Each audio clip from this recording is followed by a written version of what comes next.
Isa sa mga unang direktiba pag-upo sa pwesto ni PNP Chief na si Nicolas Torre III na dapat walang overweight na pulis. Ayaw niya siya nakakita ng ang taba-taba kasi kung ang role nga naman ng pulis ay tawag dito ay tumakbo, paano ka nga naman makakatakbo kung halos hindi mo na mabitbit yung sarili mo.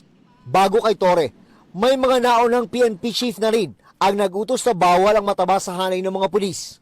Pero sabi ng bagong liderato ng PNP, panahon na ng muling seryosohin ng mga pulis sa kanilang annual physical fitness test at disiplina sa pangangatawan, mababa o mataas man ang kanilang ranggo. Ano nga ba ang parusa sa mga pulis na hindi makakapasa sa physical fitness test o PFT? Kapag 2 beses na bumagsak na magkasunod, sabi ng PNP, hindi pwedeng ma-promote ang isang pulis.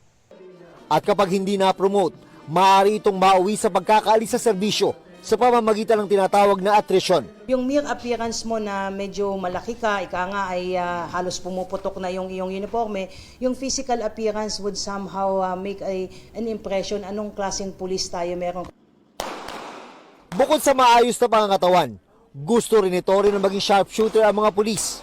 Bagaman mahigpit ang kanyang bilin, nagagamit lang ng baril bilang final option. Ang laki-laki ng target paper mo tapos nasa labas lahat ng putok mo, nagmi-miss ka, ay parang hindi naman ata katanggap-tanggap yon bilang pulis po.